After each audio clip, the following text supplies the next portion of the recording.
So ayan guys, magandang umaga at syempre maraming salamat sa ating mga subscribers sa Solid. Yan syempre. At sa mga hindi pa nakaka-subscribe guys, yan please guys, pa-subscribe naman po ang ating YouTube channel.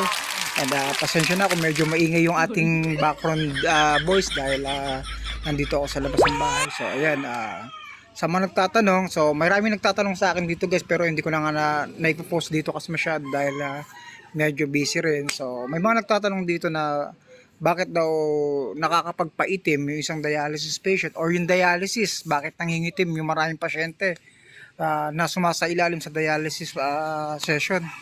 So tulad ko na isang dialysis patient, marami na rin akong idea sa pagbabago ng kulay ng isang pasyente, which is eto nga, dahil din sa kinakain namin at dahil din sa process ng isang dialysis patient. Kung madalas ka nagpapasali ng dugo, may possible na pwedeng mabago yung kulay mo. So ayun yung sinasabing, syempre kapag madalas talaga yung pagsali ng dugo, mababago talaga ang kulay mo. So ito pa yung tendency sa pagbabago ng kulay. Syempre kung 3 times ka at medyo matagal ka na rin sa dialysis, kung umaabot ka na ng 4 years or 5 years, marami ng pagbabago compare dun sa dati mong itsura, compare dun sa dati mong kutis. So dito makikita mo yung malaking pagbabago, lalo na sa batok, sa hita, sa leeg. Ayan, maraming pwedeng magbago guys, dahil syempre sa pagtaas ng phosphorus. So yung phosphorus guys, ito yung mga pagkaing nakukuha sa gatas, sa pagkain ng cake, sa mga halo-halo, mga pagkaing mayroong halong gatas. So mga powder milk, yan, diyan nakukuha totally yung mga phosphorus. So yung phosphorus kapag tumaas yan, asahan mo may pagkati ng balat at may pagrupok ng buto. So kapag makati ang balat, syempre mag-iiwan ng rashes yan. So kakamot at kakamuti ng isang dialysis patient yan hanggang sa makuha. Kasi kapag hindi lang nakakamot yan, parang ang nangyayari kasi, parang hindi kompleto yung araw namin pag ganun. Syempre kapag mga ganun na mataas ang phosphorus, kailangan lagi mong i-check yung laboratory nila. At kailangan bawasan yung pagkain ng matatamis na may halong gatas. Yan ang pinaka-importante guys. Kasi napakahirap, unang-una, napakamahal po ng gamot ng phosphorus na naglalaro sa 65 or 50. Ewan ko, depende siguro sa generic. At ito pa yung malaking pagbabago dyan guys. Kung sabi ko nga, kung hindi ka masyado naliligo ng maayos, kailangan hilod-hilod pa rin. Yun ang pinaka-importante. At saka yung pagbabago ng kutis, dala na rin po ng aming mga maintenance na gamot.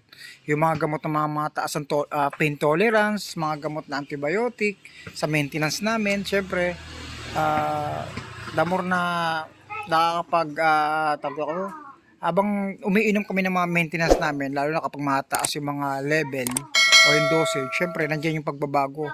Siyempre, the more na masisira yung ugat, may mga may mga changes sa kutis, yan marami. So ayun nga guys, number 1 is yung tagal mo sa pagdadialysis. Kung 4 years ka na or 5 years ka na nagdadialysis, meaning to say malaking magbabago yan. Kung lagi ka nagpapasali ng dugo, kasi alam naman natin sa mga dialysis patient na tulad namin, madalas po kami bumaksak yung hemoglobin namin. Kasi unang-una, ang kidney namin sira na at hindi na nagpo-produce ng dugo, ng hemoglobin. Hindi na gumagawa ng dugo dahil sira nga po ang kidney. So kaya karamihan ng mga dialysis patient need talaga mag-inject, need talaga may regular na inject. Kung mataas naman yung hemoglobin, binabawasan yung inject. Kung 3 times ka nag-i-inject sa isang linggo, ginagawa lang isang beses na lang or 2 times lang. Depende po kasi sa hemoglobin guys. So ano pa ba? Ayun, sabi ko nga kapag madalas nagpapasali ng dugo. So nandito yung pangatlo, kapag sobrang taas ng phosphorus. Alam naman natin sa mga kapwa Pilipino natin na kahit may sakit na, kung ano yung masarap, masarap talaga. So sawan-sawa na tayo sa dahilan nila na minsan lang naman So ayun yung nagpapahamak sa atin yung salitang minsan lang naman. So ganun guys, pag mataas ang phosphorus, lagi nagpapasali ng dugo, tapos kung matagal na sa dialysis, at syempre kailangan maligo ng kasamang hilod.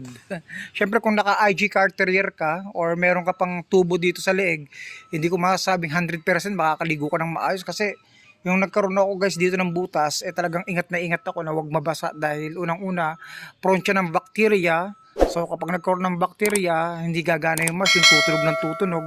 So kapag tumutunog yung machine, ibig sabihin hindi nalilinis yung dugo namin pag gano'n. So uulit ang uulit, kaya mahirap.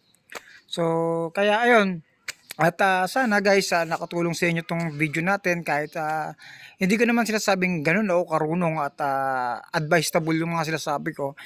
Dahil na rin sa experience ko, siyempre sa tagal ko na rin nagdadialysis at malaki-laki na rin yung mga pagbabago sa kutis ko guys. Compare dun sa dati kong kutis na wala pa akong sakit na maputi na ayan, basurod dumami na nga yung uban ko guys. So, tapos naging dry na rin yung balat ko. So sobrang daming pagbabago sa akin. Pero alam mo pinaka-bless para sa akin.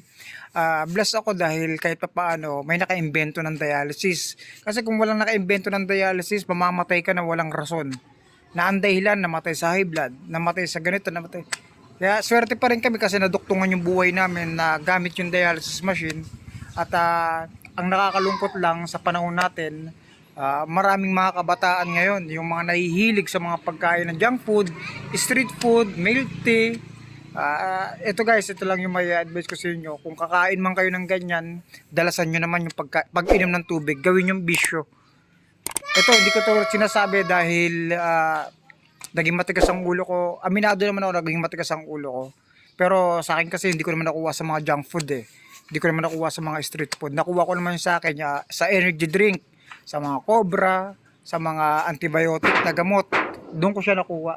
So, ganun lang guys. At syempre, kung bago ko lang din manunood sa aking mga content, ayan guys, pakipollow na lang ako guys and click the bell button yan para laging updated sa aking mga video. Maraming salamat guys and God bless po sa inyo. Sana ingatan po natin ang ating sarili. So, yun lang po. I-share po natin po guys para sa maraming nakakaalam at muli maraming salamat po.